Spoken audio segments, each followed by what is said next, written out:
right, so good morning, everybody. Thanks for being on the show today. We've got AJ, a good friend of mine up in Kelowna, badass agent. AJ, just quickly, your story. You went from, what was it, 800,000 GCI to like 5 million GCI in the span of like 12 months or something crazy. You want to maybe elaborate on that?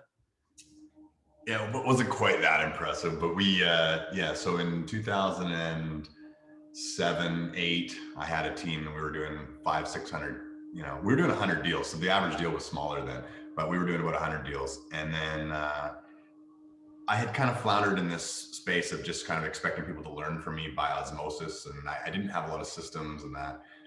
Then I met my COO, which is Michael Plowman, and he came into my business and we just systemized, created procedures, and created sort of duplicatable systems that we could train our agents on. And from there, it just exploded. And after a couple of years, we doubled our business year after year for about 4 years straight. And right now we're doing about 1 million in GCI a month. So it's been a fun little journey. Holy moly.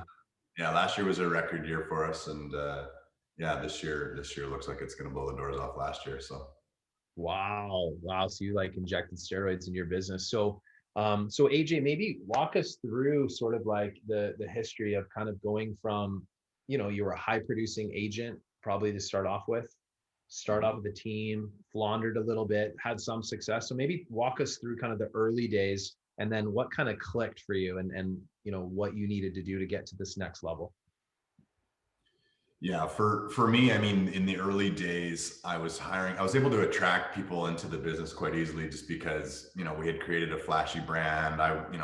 People kind of saw a young guy doing well and they wanted to be around it, but there wasn't anything transferable there. There wasn't anything coachable. There wasn't anything that I could really use to get someone and make them successful.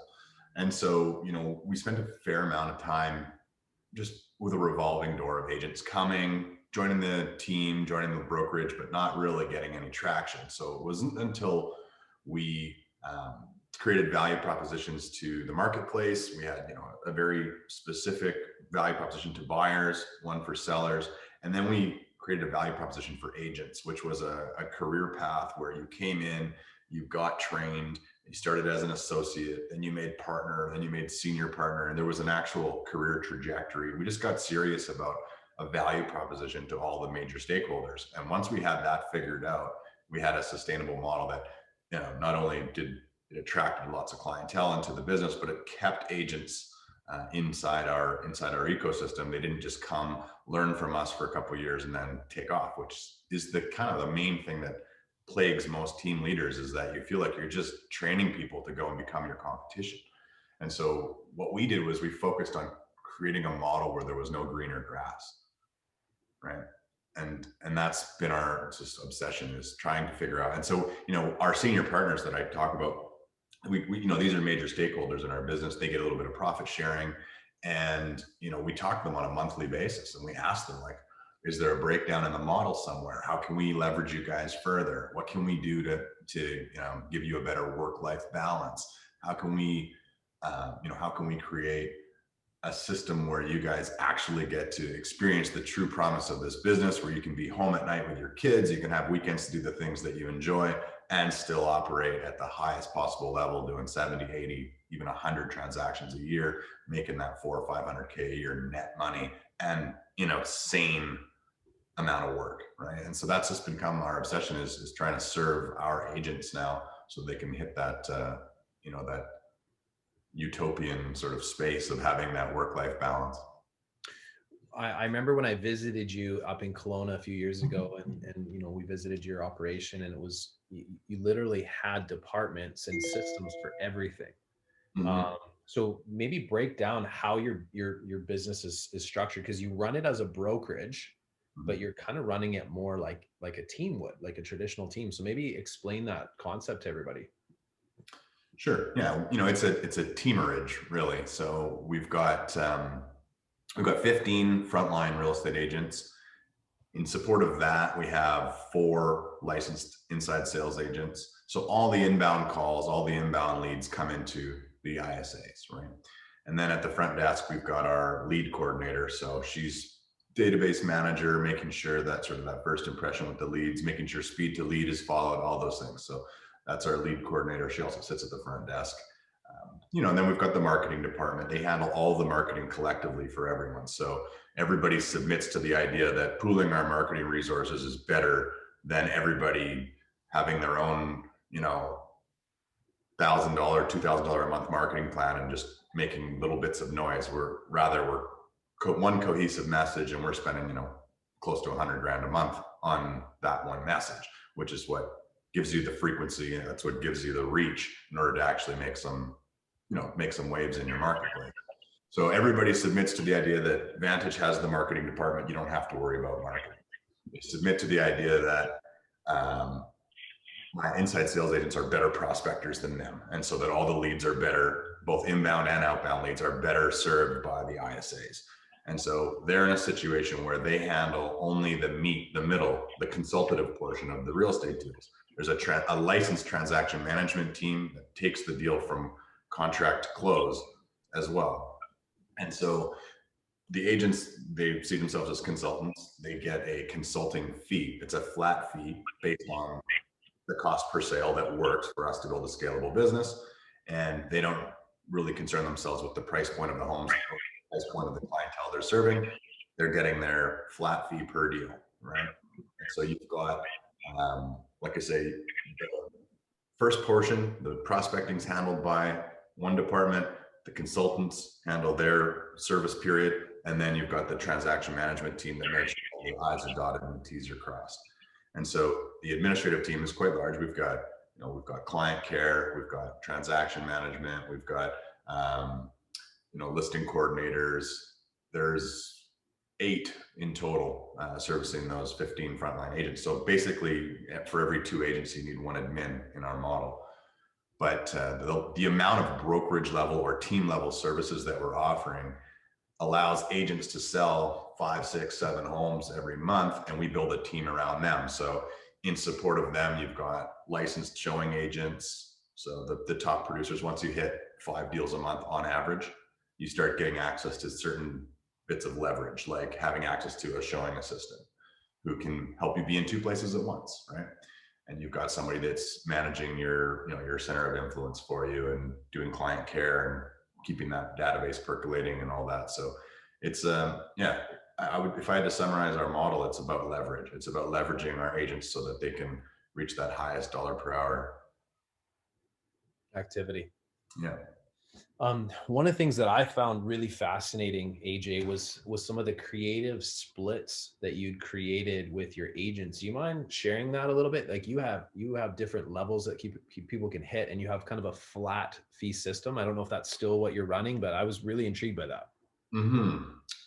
Yeah, so we do the flat fee on the team generated business. So if you've got something that comes through the inside sales, that flat fee is kind of based on, we want our marketing, the cost of sale to the inside sales, and the flat fee to not exceed the 50% mark. I think where most people get messed up in building a team is they pay for all the expenses and they give 50 points on the team generated stuff. It's tough to build a scalable business that way because you don't have the resources to hire the help you need. You don't have the resources to do the marketing you need, because 50% to the brokerage end really just isn't enough if you're providing all those additional services. So the flat fee is kind of based around 35% cost of sale, because that allows you to have 5% to the ISAs and 10% for marketing, right? So roughly whatever your average deal is, 35% of that, that's roughly where our flat fee lands. And then on the center of influence stuff, they get 50% on that. But there's these little bonus thresholds. So if they maintain a 3 team generated deal average, the second center of influence deal they do in a month, where they do 5 deals, would be exempt of a split. So that would actually mean they're getting, a bonus of, the whole amount of that commission. So it might be a $12,000 commission, for example. So those bonus months are really exciting, and agents strive really hard to maintain their 3 deal average, which is where our major profit center is, right? So if we can keep people in that space of wanting to maintain that 3 deal average, and those COI bonuses, center of influence bonuses, tend to really land well for these guys. If they can hit bonus 2-3 times a year, it takes their center of influence split from 50-50 to, more like 70-30, right? Right. Awesome. So I mean, one of the things as you scale a business, right, trying to keep that culture of the early days where you probably had your early group that you guys were close knit. How have you maintained that level of culture in your business as you've grown to the levels you're at? I mean, how many total people are working in Vantage West now? Total, including the property management division, we're 40. 40. Yeah. So, I mean, the biggest thing for us in maintaining the culture has been having a very narrowly defined set of values that we hire and fire by. And so once you're clear on what those values are, then you make sure that everybody fits the mold before they join. And, we've let top producers carry on because they weren't a value fit. They weren't finding joy in their work. They weren't a pleasure to be around. Joy for us is one of the really, really most highly kind of guarded values. If you can do 10 deals a month, but if you're a pain in the ass, it's just at the end of the day, you're going to make two people doing 3-4 deals a month miserable. You can't build a culture on that. So we've gotten really serious about making sure we got the right butts in the right seats. When we hire somebody, even on the administrative side, we'll take a long time to hire somebody. Our process is almost painfully slow, but we want to make sure that they've been vetted, that everybody on the leadership team has had a chance to weigh in on the decision. We've really done a deep dive into their values, their personality type, their work style. There's a number of things. So yeah, we don't grow super fast and scale super fast where we just bring everybody in if they can fog a mirror. We're really quite choosy when it comes to who can join the team. And I think that's been the reason why we've been able to protect our culture as we've grown. Right. If you could go back in time, AJ, and give yourself some advice, what you've learned over the years, what would that piece of advice be? What's the thing that you kind of learned the hard way? Yeah, that's a good question. The biggest probably thing is to be humble enough to know that if you're a great realtor, you're a great promoter, a great salesperson, you're probably not a great operator. And you need to find that into your yang. There's somebody to make it go and somebody to make it stick. Right. And so the book that I read that changed my paradigm was a book called Rocket Fuel by Gino Wickman. He wrote Traction as well. Traction's great if you're looking for like an entrepreneurial operating system for your business. But Rocket Fuel is all about the symbiotic relationship between a visionary and an integrator. And most of us on this call are visionaries. Few of us are both. You might actually be one of the rare freaks that's both a visionary and an integrator, because you seem to have both in my mind. But most of us are just like off the chart visionaries, which means we're terrible at the integration side. And so when you hire that integrator, and I was fortunate enough to do that in 2012, and that's really where the explosive growth came from, is once there was somebody to make my ideas stick and somebody who could actually uphold the standard and who was truly good and gifted in that space of like creating simple systems of accountability and upholding those systems, that's when it can take off. So going back, I wouldn't waste the 5 years I spent being, just too maybe egotistical to realize that I needed the help. That's such good feedback. I hope that you guys are hearing that, because AJ, you are the visionary, right? You came up with this concept and had these great things, but like you were saying, in the early years, you felt like you had maybe more of a revolving door because you didn't have the stickiness. Mm-hmm. And so when you teamed up, sorry, what was your business partner's name that you teamed up with? Michael Plowman. Michael Plowman. How did that come about? Like, how did you find someone that you're like, this is the guy that's going to help me put the systems in play and take this company to the next level? How did you get that? Because that's not an easy person to find. Yeah, it's not. The book Traction or Rocket Fuel will tell you how to find that person. But how I came to find him was interesting. He had a coaching company called Plowman Team Systems. He had helped his dad, Dan Plowman, build the largest real estate team in the Ontario Real Estate Board. So they were a going concern back in 2010, 11. And they created a coaching company. And I was one of their $35,000 a year coaching clients. I had gone to this summit in Niagara Falls and fallen in love with what they were doing. They were doing the only coaching for teams at that time. And so Michael wasn't my coach, but in the second trip out to Niagara, he and I had a night out where we went to the casino and had a few pops together and sort of just explaining things. And he let me know that he wasn't sure if he was going to stay working with his dad. And so what I had the opportunity to do at that point was plant the seed to say, well, I'm really enjoying your systems, even though you're not the one teaching them to me.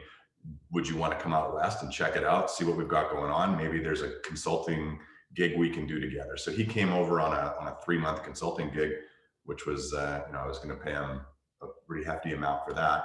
We finished the 3 months, and then I just, managed to charm him into staying. And he commuted back and forth from Toronto every other week from 2012 to basically till when we hit lockdown last March. Wow. And now we're doing it all remote, and it's all good. And he's probably wondering why he spent over $100,000 on flights, but but it's been good. Yeah. So that's how I found the yin to my yang. I just stole my coach. Love it. Love it. Hey, why not? Right. Yeah. So what did you, okay, for me, we had a lot of learning that we gained from the pandemic last year, right? When we had to like literally overnight shut down the office and operate virtually. What are some of the things that you learned in the last year from having to kind of make adjustments in your business?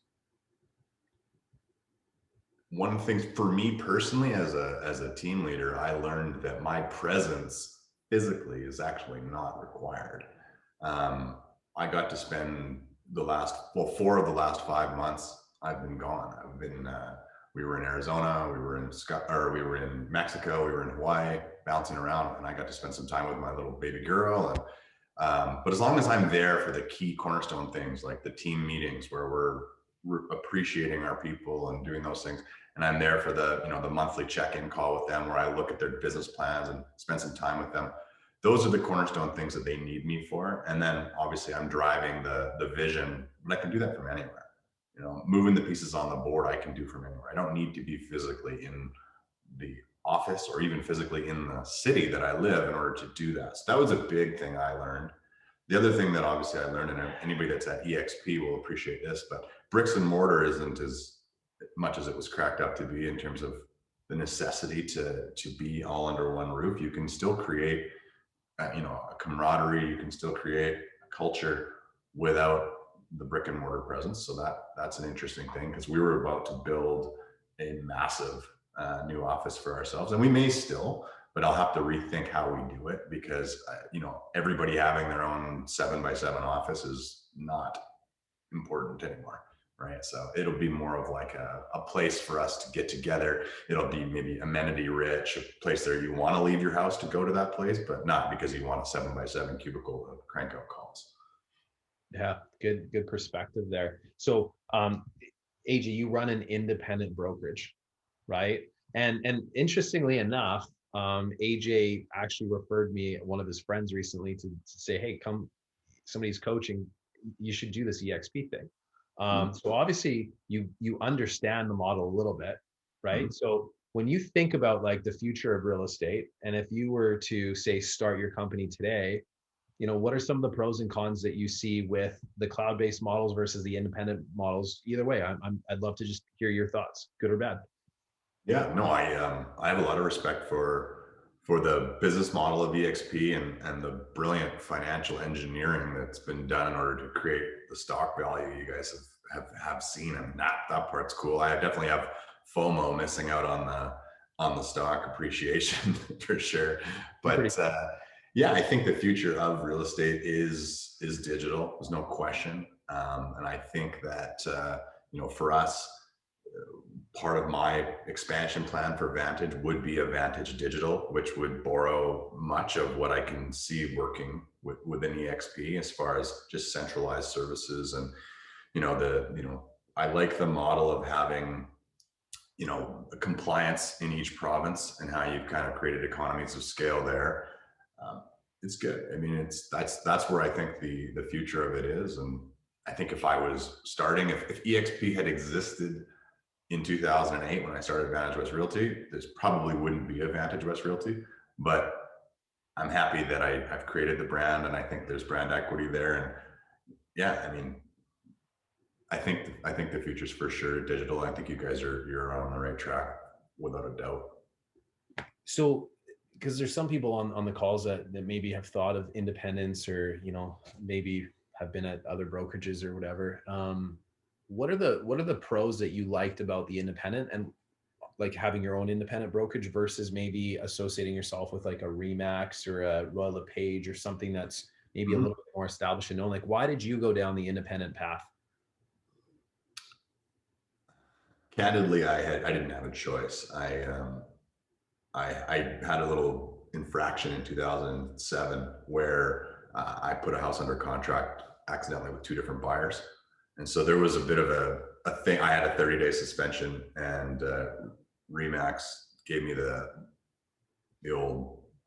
So I was kind of nuclear at the time just because there was a bit of press around that. So I had no choice but to start my own brokerage. Best thing I ever did. So glad that it happened. But candidly, that was the impetus for me going independent at that time. I had to create a place to work. Having said that, the pros of being independent is total flexibility and freedom to do and design the model that we wanted to design. There's obviously no royalties. At the same time, you've got expenses you wouldn't have if you tuck into a brand like EXP. For example, I have a $100,000 salary to a managing broker. I hold a managing broker's license, but that's not my natural gifting. So I've hired someone who's gifted at that to do that. I have the license because I never want to be over a barrel, but I don't fulfill that role. So therefore, there's a 100K expense there. You've got review engagements from with an accountant, to audit your trust accounts and all of those things. So, going independent, if you're going to be small, you have to take those additional costs into consideration, and it's going to be 10 times what your split to EXP would be. So, you have to have a vision for your independent brokerage, probably that's bigger than being small, for you to justify that added expense. So I like the fact that I can build this brand equity in Vantage West. You'll notice I'm not the AJ Hazy team. I'm Vantage West Realty, and what Vantage has a vertical integration now. Vantage Mortgage, Vantage Property Management. It's becoming a brand, and my intention is to nationalize that brand. And so I like what being independent allows me to do from a vision standpoint. But your vision has to be big enough to justify that, right? Right. Yeah, it's not for the faint of heart. No. Because here's the other thing, right? Like, if anything goes wrong, you're held accountable, right? A little mistake happens, your managing broker makes a mistake, an agent makes a mistake, you're basically getting double the liability, right? Because you've got the agents and also the brokerage that are liable, correct? The vicarious liability. Yeah. I've had two late deposit infractions, and they sound so benign, like we're a deposit, and how many times do you find real estate agents have a deal in their car for 2 extra days? But, if that deal is not in your brokerage hands and the deposit in your hands within 24 hours of the deal being written, you're in breach. And all it takes is another real estate agent to make that complaint, which has happened twice over the last 3,000 transactions we've been doing. But both those times, I ended up getting a fine, signed a consent order, and those things go up in lights, right? And they hurt their reputation. They give that little reputational hit, and so yeah, being vicariously liable for a bunch of salespeople who are inherently not always the best detail people, that's a scary proposition for sure. You did an interesting move. You have a property management division that holds the same name as your brokerage, right? Vantage West. Mhm. Going back in time with what you know now, would you still have the same name, or would you have it completely different? Because we both know that tenants can be a little bit difficult once they've had to be evicted from a property, and so that can cause some complaints. Any thoughts on that? I've always been curious. I've never actually asked you that particular question, but I want to today. Yeah, it's a good question. And you definitely have to be mindful of the reputation. Somehow, by the grace of God, we still have a 5-star rating on Google, even despite that being available to tenants if they want to complain. We take major steps to try to mitigate those issues with tenants, and try to break that combative relationship or adversarial relationship that typically exists between tenant and landlord. We try to, empower these tenants. We've got programs where the reason why I like it is, if you're catching people at that stage, right, eventually a large percentage of these people want to get their foot on the property ladder, right? And so you indoctrinate them in the brand at an earlier stage. They graduate through, 2 successful leases with Vantage. And then now they want to step in, and it's an easy segue into working with our sales team. So the vision for me was, to be able to kind of give them a brand experience as a tenant that would segue into them becoming clients on the sales side. So that was why I kept the name the same. I just wanted to create that mind share with them. It hasn't bit me in the ass yet, but definitely the potential is there. Yeah, no, that's great. It's good. Good. Thank you for sharing that. So AJ, I mean, you mentioned you're spending now. Keep in mind, AJ's brokerage is doing like what, 12 million GCI a year now. Well, if we stay on $1 million a month, that's insane. We try to reinvest 10% of the gross back into marketing. It's pretty heavy. Spending $100,000 a month on marketing, roughly, right now at the moment. So where are you investing? Where are the areas that you are seeing the highest return on your investment right now? Well, Google PPC is our best return on ad spend, without a doubt. So, we've ramped up Google. Facebook, we find them to be earlier cycle leads, but I think the ROI will be there in the, as we incubate and keep those leads nurtured. But the outdoor advertising, the radio, the television, the billboards combined, those tend to be like an accelerator to the other display ads in the PPC. So we find that by having a presence on the radio, by having a presence on the TV, billboards, et cetera, it gives that credibility. I think there's a psychological thing for people. They think, well, if they can afford TV, then they're probably legit, right? I think it's a legitimizer. And so, and that happens subconsciously. And so they're more likely to click on a banner ad on Facebook or on our, on the Google display network that we're advertising on, right? It makes them more likely to click on that. So it reduces our cost per click there. So those would be the major ones that we're spending money on. But we also put out a magazine with Canadian Real Estate Wealth.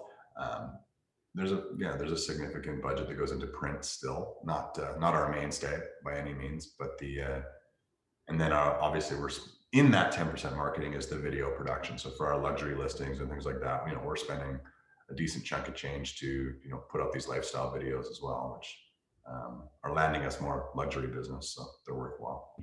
Yeah, for sure. And if you guys haven't checked out AJ's videos, you do some great, like you actually have my favorite market stat videos. You probably don't even know that, but I'm a secret admirer of your market stat videos that you put out there. And I've actually shared them with people. I'm like, hey, here's a guy that does a really good market stat video. So if you guys haven't checked it out, check out AJ Hazy on Facebook, Instagram as well. But your market stat videos, to me, are my favorite that I've seen out there. So kudos to you. Thanks, brother. Yeah.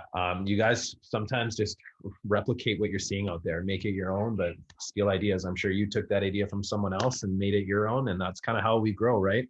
We call it R&D, rip off and duplicate. Yeah, absolutely. So another thing I wanted to ask you is you have an ISA team. So I've actually increased my ISA division to 4 agents. I have always made our ISAs pretty much since almost year 1 licensed. Are your ISAs licensed as well? If so, talk about that. Well, for us, they have to be, like in operating in British Columbia, and I think in most provinces, if you look at the rules, the act of prospecting, that activity is a licensed activity. And if you get secret shopped, or if somebody has a recorded call of somebody unlicensed having a prospecting conversation, you're toast. And so I like it from I think it's an advantage. It's really hard to recruit and retain that person, which kind of builds a moat around your business. Because if anybody could hire an ISA, then everybody would. If it was easy, you'd have competition, and that obviously would cannibalize your business. So I like it. It's just, it takes a little bit more intention to design a to design a role that is attractive to somebody, because calling all day is not typically most people's idea of a good time.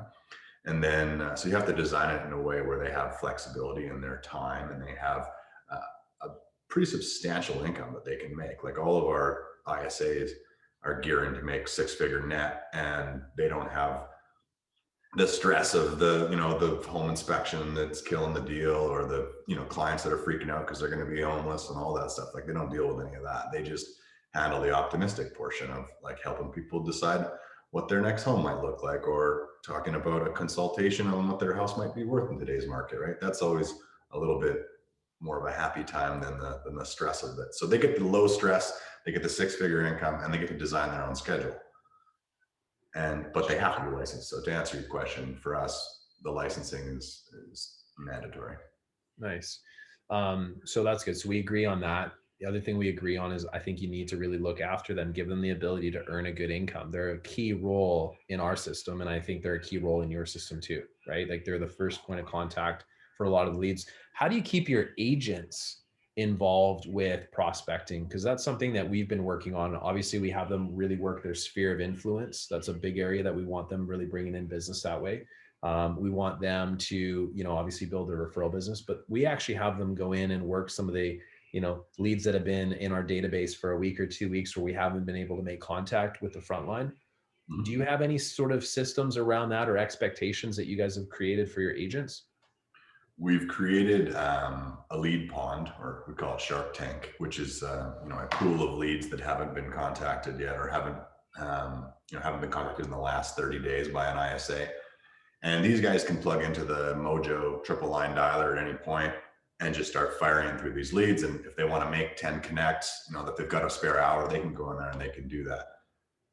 In all honesty, though, they don't really take the initiative to do that very often, but that's there for them if they want to. What I've found is working well right now is giving them really simple, highly leveraged things that they can do. So, for example, the 8-word email. So what I found is that each of one of our agents tends to have about 200 to 300 kind of leads that were given to them by the ISA, and brakes got pumped at some point, and now they're sort of stacking up. I could go into Follow Up Boss and I can see that they haven't contacted 200 of those 300 in the last 90 days, and there's no next action booked on there. And that's frustrating for me as a team leader to see that. So what I'm trying to do is shore that up by saying, okay, here's what we're going to do. You're going to do a bomb video, right? And it's going to say, here's the exact script. Go record it and send it out to those 300 people. Or here's an 8-word email, which is, are you still intending to move in 2021? ?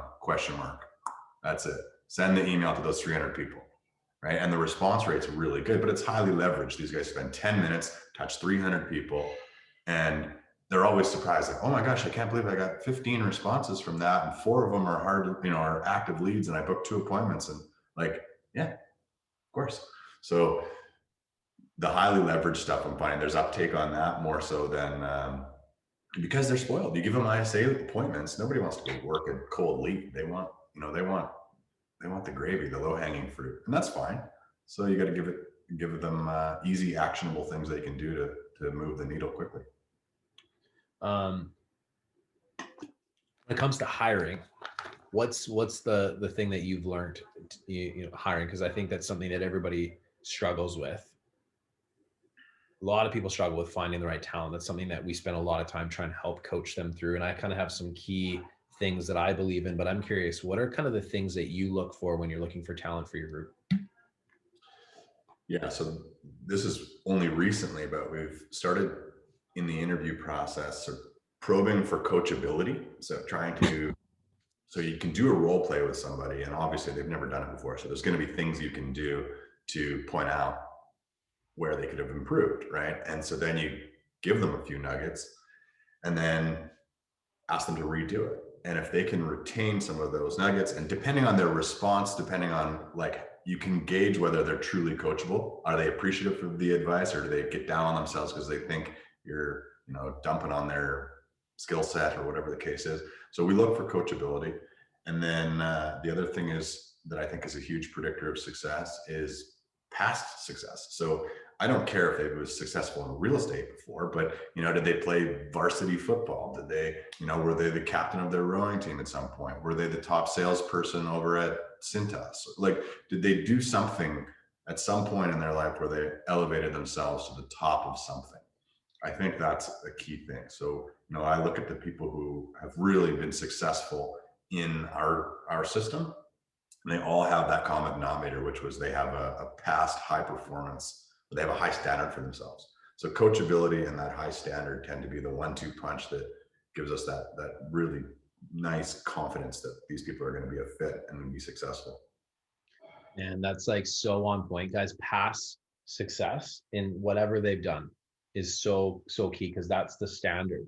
You know, I think to myself, any role that I've ever done in my life, it didn't matter if I was 16 at McDonald's, I wanted to be the fastest burger maker.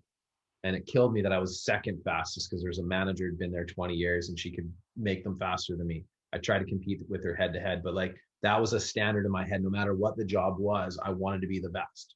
And so that's something that I look for. Another thing that I've looked for, AJ, is I actually look for people that have been kicked in the ass by life a little bit, you know?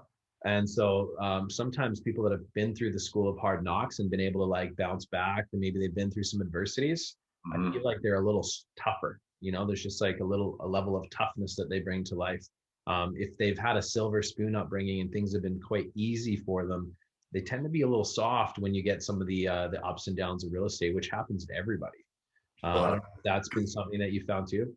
Absolutely. We actually started testing for, it's called AQ, adversity quotient. So there's this Dr. Paul Stoltz that created a simple test to actually figure out, if you take a hit, how far does that reach into your life? Like if you wake up in the morning and you see an email from a client that, you know, they bought a home through someone else, does that affect you till you have your second coffee, till lunch? Is the day ruined? Do you have to go, you know, sit down? Like it tries to determine the overall power and the length of time, the duration that when you take a hit, how long does it take you to get back up?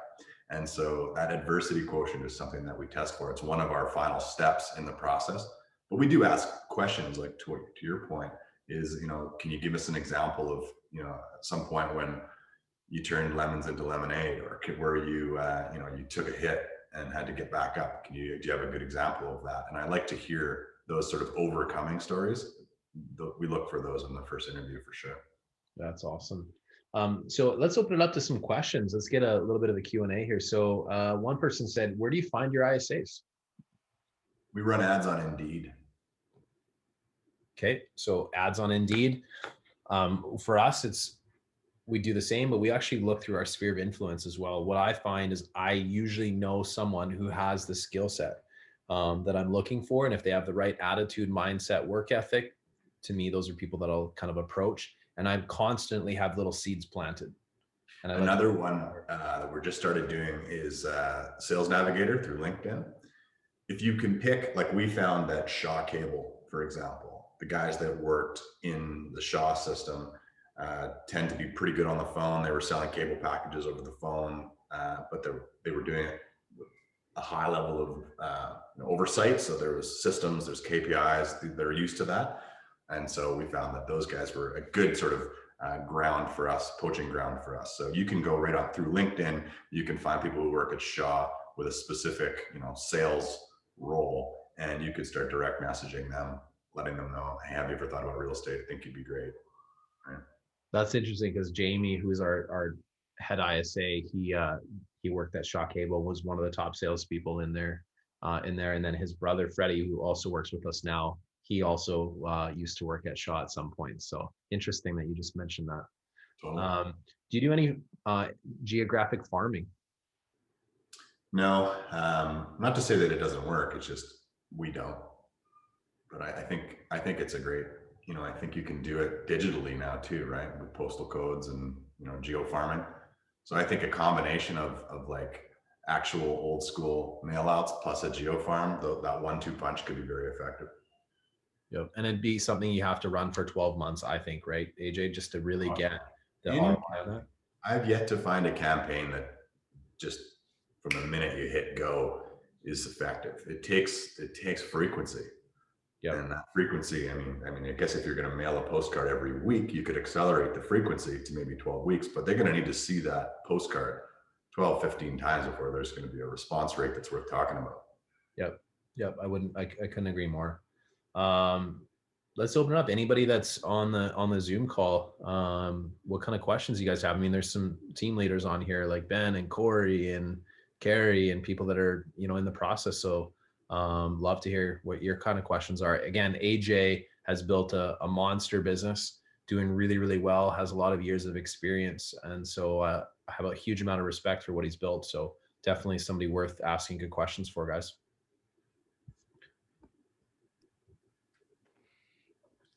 So I kind of got late to the call, but I know I got one initial question just off the top of my head is, when you're very first, like I got 3 new agents on my team, and setting those standards from the start, like how do you set standards from the start that they buy into? They see that it's like, this is the way we do things, because they kind of know no one's been here before. Like I could sit there and tell them this is the way we do things, but I'm having a struggle with like them realizing these are the standards we have for the team. I clearly laid it out, but then they're just not following it, type of situation. Do you mind if I ask, when you say standards, do you mean standard of production, or do you mean standard of like protocol and how they handle the leads? Activity. So we measure like our back end. We have activities that's expected of them, like times they're going to be calling and working and texting and emailing, and a expectation for number of calls in a day, conversations, or appointments. One of those 3 is where I'm looking at their activity levels that just aren't being there. And that's what I'm struggling with the most right now. Mm-hmm. Yeah. So, I mean, setting expectations in the beginning, when you first bring these guys on, of what's expected of them, having them obviously sign an independent contractor agreement that lays that out, and having a weekly check-in with them where, you're holding them accountable, are sort of 3 cornerstone pieces. But I think it goes deeper than that. I think what's important as a team leader is you need to understand the why behind what these people are trying to do. So I do a 10-year vision for them, right? And so when they start on our team, I say, you give me 10 years, I'll make you into a multimillionaire. And then usually they're like, really? You say, yeah. What could your life look like in 10 years from now if everything goes perfectly? Like how do you see yourself in 10 years? What's your net worth? What's your house look like? What are you driving?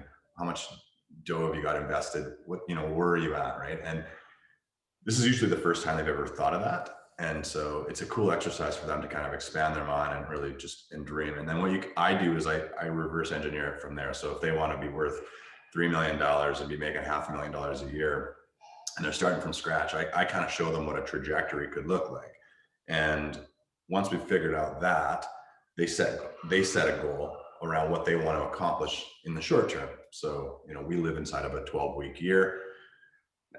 So they tell us, okay, over the next 12 weeks, here's what I want to accomplish. And I'm like, okay, well, why? What's driving? What's that short term, that white hot why? What's driving you right now? Oh, I got to pay off my truck, or I really want to get an investment property, or I really want to buy my first home, or I want to pay my mom's mortgage off, whatever it is. And so once I know what that is, then I say, okay, how much dough do we need to generate in order to do that? And then we figure that out.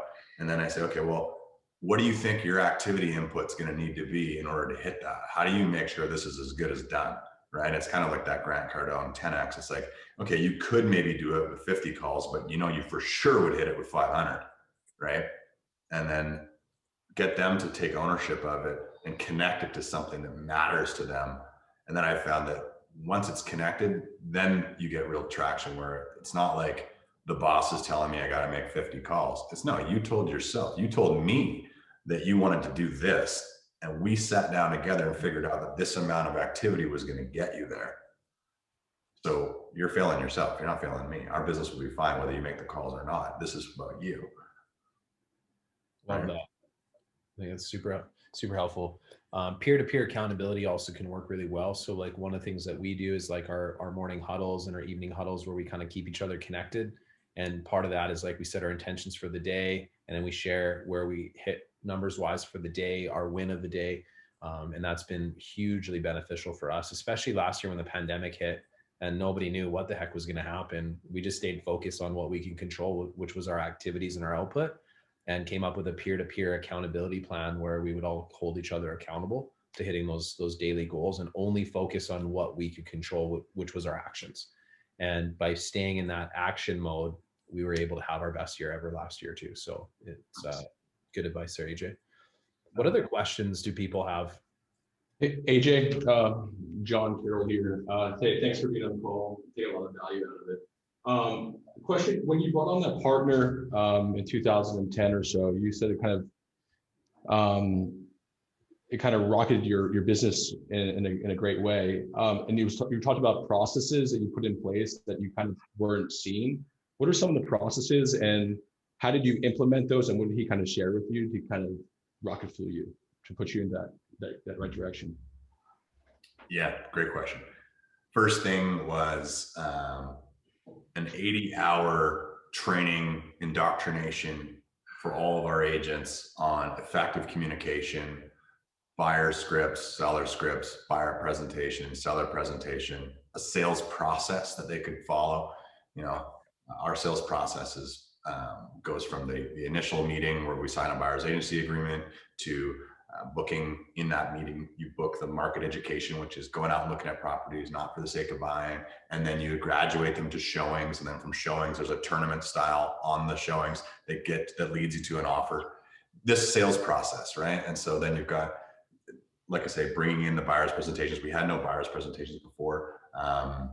We had no effective communication training. So these guys knew how to take an inbound call or make an outbound call.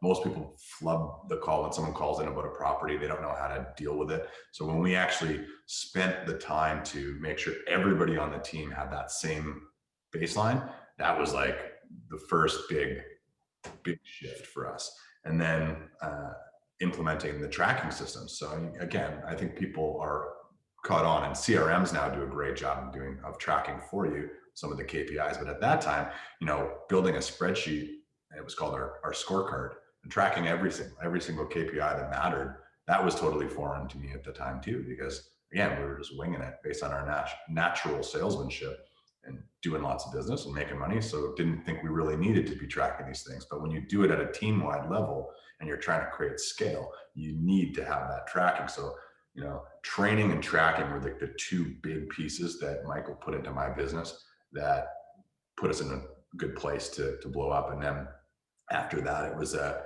recruiting system that we built, which was an event style recruiting. So rather than me getting pulled out on these one-to-one coffee meetings where people would basically interview me, what can you do for me type of a thing, where that's what most people with a real estate license want to know, what's your split? How many leads am I going to get? All those things. We switched it and flipped the script. We started doing info nights. We packed 12 to 15 people in our boardroom. I would do a presentation on our model. And then at the end of it, I would say, this is where I open it up for questions. Most people want to know what the catch is. And they all laugh and go, yeah, what's the catch? It sounds pretty good. I say, well, the catch is this: we're going to hire one person in this room. I can't hire all of you. All of you could get hired tomorrow, row the page. One person here maybe could start on this team if they're a fit for the values. If you'd like to start an application, here's the application package, go ahead and start. But we flipped it on them. And when I started doing that, we were getting better applicants, and they came with a totally different attitude. They were like, wow, thanks for selecting me, right? I appreciate this opportunity.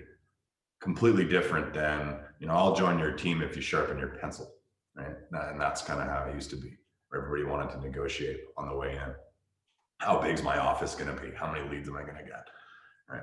So those three things were the big ahas. And then there's been hundreds of other things that have been layered on, but those are the cornerstones, John.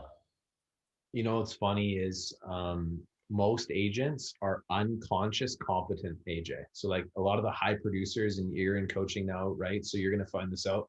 Most high producers are unconscious competent. And you probably were at this phase at some point in your life too, where you're successful probably because of your natural abilities, you're a natural communicator. But once you became very conscious of like everything in a process of what you were doing and being able to coach people to that, I guarantee you that was a huge point where you were able to scale your business. Because I know for us, that was like, for me to get out of production, I had to have those systems in play.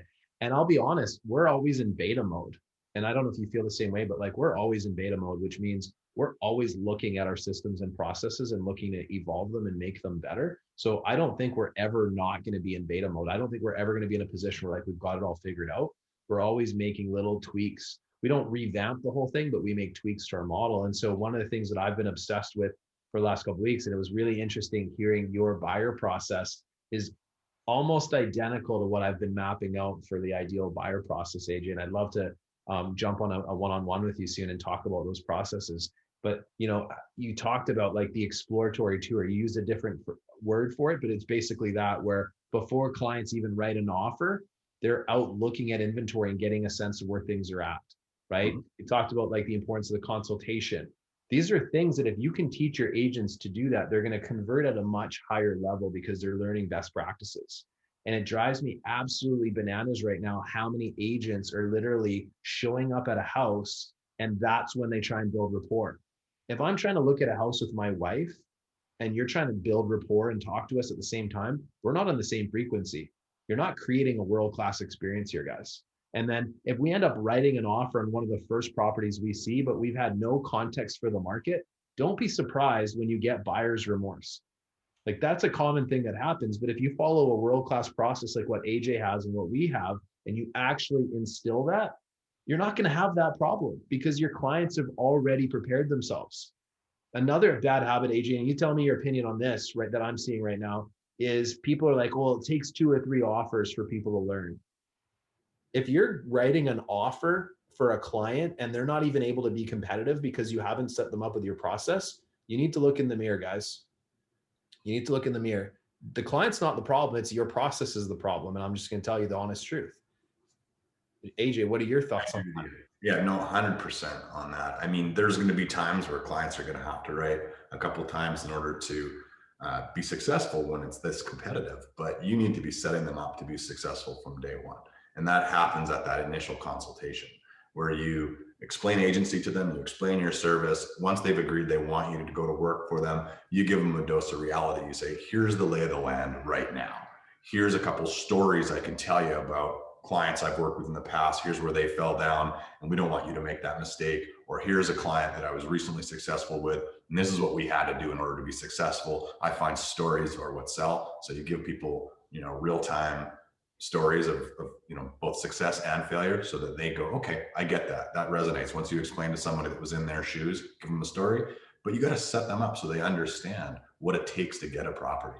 We have this whole, I actually just put out a video on setting yourself up for success as a buyer. I haven't released it yet, but I just shot it in the basement last night. And it talks about, you got to make sure that you're ready to rock in terms of like your pre-approval certificate is good to go. So you got to let these guys know 100% you need to have a pre-approval certificate. And we're actually exploring the idea of a guaranteed offer. Like we have a guaranteed sale program where if we don't sell it, we'll buy it. I'm actually thinking about creating a program where we guarantee our buyer will close based on financing. Like we guarantee their financing. So I'm working on that. But the point of my comment here is they need to understand the financing component. They need to be in drive-by mode. Your agents can waste a ton of time taking people to properties that don't match what they're looking for. So they need to go and drive to the house really quick and determine that it works based on its outward appearance. So they need to be trained to do that so that you're not doing a bunch of unnecessary showings. And then they need to understand that given the current climate, they're very likely going to have to put their best foot forward, which is going to involve as clean of an offer as we can do. And it's going to involve you guys stepping up price-wise in order to be able to do it. And so it's setting those expectations, making sure that they understand the lay of the land before you waste your time. Because I don't think in any way, shape, or form that you want the market to be what's teaching your clients. You need to teach them. Yeah, exactly. And part of that is by them being able to have context as well, right? If you do a good exploratory tour, then I can go back and say, well, AJ, remember that house that had the purple kitchen and it had this shag carpet? Well, that sold for $683. Remember the one that had the really nice granite countertops but had the little postage stamped lot? That sold for $720. So the more things that they can visually see themselves that they've experienced, the better that they're going to be able to form a decision and be able to competitively offer. But again, my question would be, you should never write an offer for a client that isn't well prepared, ever. If you're about to write an offer and you don't really know for sure that your clients are dialed in and that you've prepared them, you need to like slow the process down, get them in some other properties and actually get back to your process. And these are things that we work on and I'm coaching a lot of you guys on right now. AJ, I know you do the same thing. So, but systems. Just remember that if anything that you guys are going to get working with me this year is I'm going to be focusing on systems and practicing those so that you're blue in the face, so that when the other side of this market happens, which AJ, we know that the other side of this market is going to be sellers stubborn because they won't move on their price. And then it's going to be skilled based agents that are going to be able to sell properties on the listing side. Because right now it doesn't take any skill to list a property and sell it, but it's going to take a lot of skill on the other side. And then buyers are going to be thinking, well, the market's going to drop. So they're going to be in that paralysis mode. So it's going to take more skills and a good process to get people off the fence. And so this is why, you know, it's so important that you guys are reevaluating your systems and processes, just like I'm doing in my own business right now. How can I make our agents better? How can I be a little bit more competitive in this market? So these are the things that I'm doing. And I'm sure, AJ, you probably do the same thing. Do you guys, how often do you guys relook at your systems and processes as a company? Every week. I mean, we subscribe to the idea of Kaizen, which is just slow, steady improvement over time. And so every sales meeting that we have on Tuesday, you know, we talk about, you know, how can we get a little bit better? Where is there a breakdown potentially? What challenges are we facing? How can we systemize it to, you know, to improve? One of the things that came out of one of those meetings recently is market education, which is our exploratory tour, like you mentioned, was getting cumbersome because all of the properties had offers on them. And so a lot of these people didn't really want the showing. And so for that reason, they started doing digital market education. So it was actually using Matterport tours. They would come, they'd find 4 or 5 properties and ones that were under contract at the moment and say, here's 4 or 5 properties in real time that are, this is what somebody has paid. Here's what their, you know, what their list price was. It's gone over list, and let's look around the house. And so they're doing, and we'll see how effective this is. This is kind of in beta right now, but doing those exploratory sessions over a 1-hour Zoom session where we do a screen share on a take Matterport tours of homes that are either active, sold, or under contract, and to give these guys a frame of reference, because it's all about context, as you say. I don't know if it's as effective as getting out there and seeing it and touching it, but we're trying to come up with a plan that's maybe a little more accessible for people who are out of town, who maybe who don't want to fly in just to look at houses that are sold, that kind of thing. But in order to get someone from out of town in a place where they're ready to write an offer sight unseen, they need that context, right? So this is how we're filling that gap.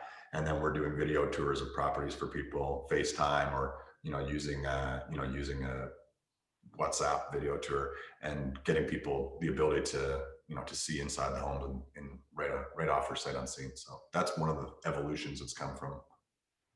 That's awesome.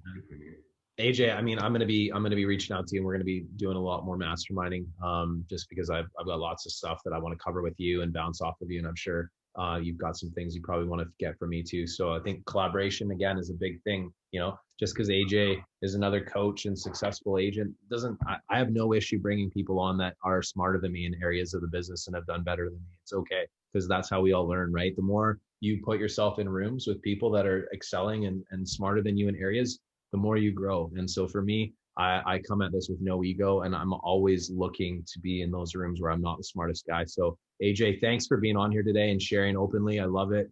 Appreciate it. If anybody ever has any questions for you, AJ, what's a good way for them to connect with you? Best way actually is DM me through at VW Academy on Instagram, or follow that account, VW Academy. I'd love to connect with you there. And thanks for having me, Jason. I mean, you mentioned being the smartest guy in the room. I think you still were the smartest guy in the room today. I've learned lots from you already in the short amount of time that we've got to spend together. And I think you've got a great group of people here, and I love the opportunity to add value any way I can, but I'm really looking forward to connecting with you, because I know there's some great nuggets I can steal from you. Cool. Well, let's keep collaborating. And of course, I'll bring those great ideas to you guys as well. That's what our whole thing is all about. So have an amazing day, everybody. AJ, thank you again. And if you guys need anything, you guys can reach out to me anytime. You've got my Calendly link. Shoot me a private message. I'm always happy to help and serve. And tomorrow I've got an awesome training session that I'm putting on live, free for everybody, but we're going to go through pre-qualifying at a world-class level. That's another area right now that I feel like a lot of agents are missing the boat on. And so stay tuned. That'll be 1 o'clock Pacific time tomorrow. Thank you so much for watching. If you really found this valuable, smash the like button below, subscribe to our YouTube page, and then look for more amazing content.